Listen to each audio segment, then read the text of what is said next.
I know a certain somebody would have already had her out of the penitentiary.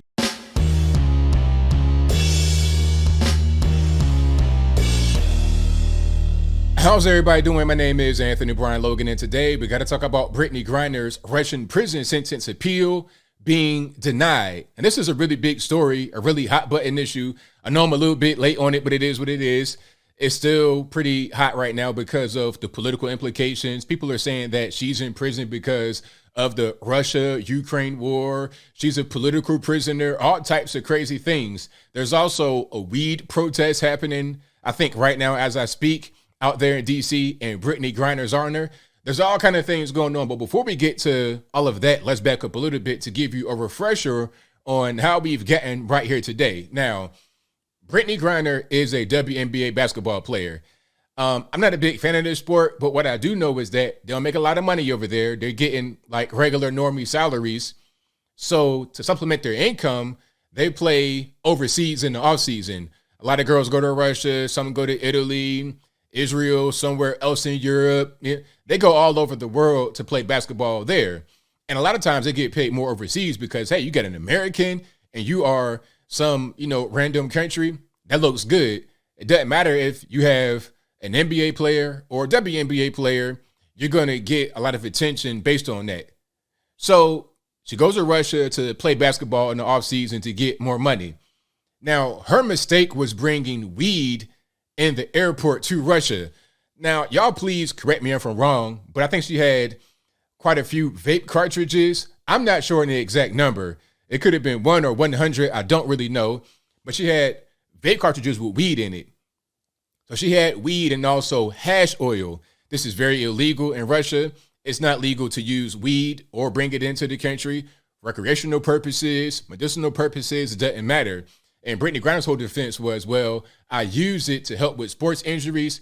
That doesn't really fly in the Russian Federation. It won't even fly here. If you're bringing in weed on an airplane in the USA, they don't care nothing about, oh, well, I got a bad knee, bad, all this and that. And the third is like, no, that's called drug trafficking. You're going to the penitentiary. You at least get arrested. I know there was a guy here, a basketball player, who got locked up at the airport for having weed in his bag. So this isn't really an issue of, this foreign country treating her poorly, political prisoner, all this and that, and the third. Now, some could say the 9-year prison sentence might be a little bit excessive, but again, you're talking about Russia, not the USA. I'm sure there are certain things over here that we get locked up for that they don't get locked up for in the Russian Federation. But different story. I digress. Tit for tat, we could do that all day, but let's get back to the story. So she is in prison right now on a 9-year sentence, and she's been there since February of this year. Now, this is really interesting how there's not a lot of heat going toward the White House over this.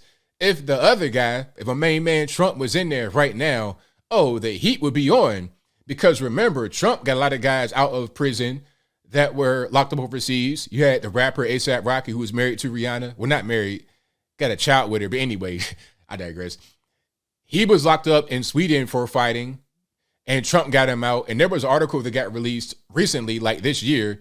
The Sweden thing was quite a while ago. It might have been 2 or 3 years ago. But anyway, an article was released that said Trump threatened a trade war with Sweden over A$AP Rocky.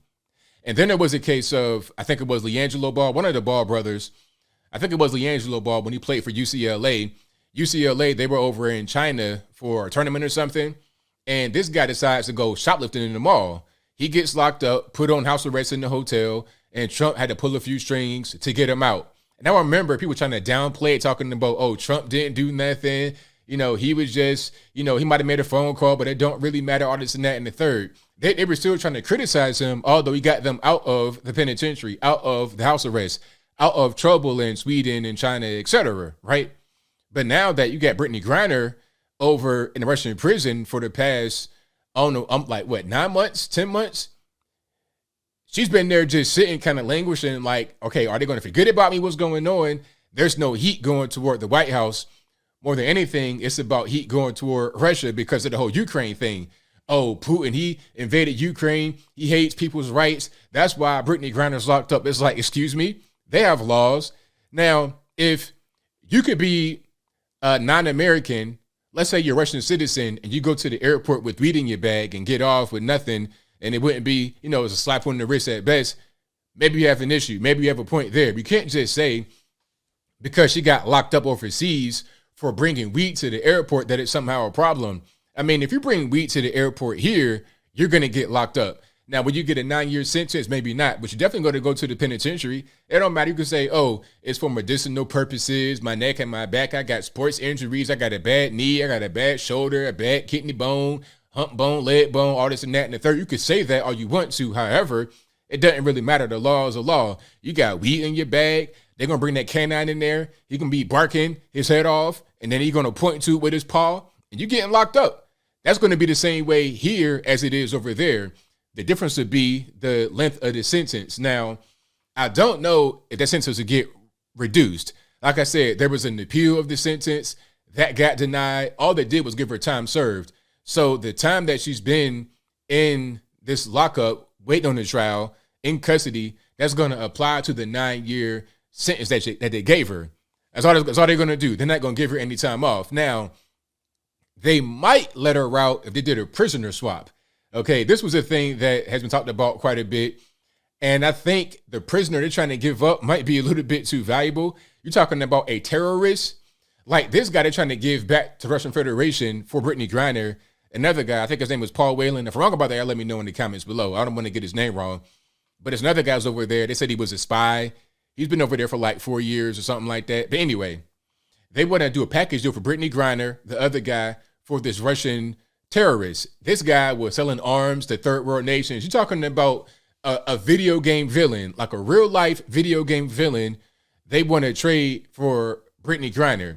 Now I'm like, I mean, surely there's somebody you can give, like a terrorist.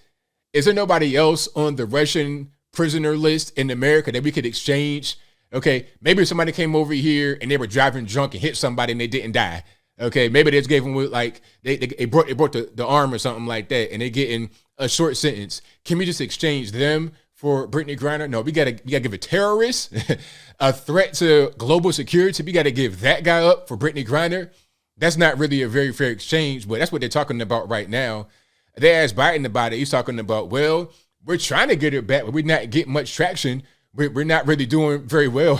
That would not be an answer that's acceptable if it was the other administration. If it was a Trump administration, that would not be acceptable. They would be like, look, man, you got to try harder.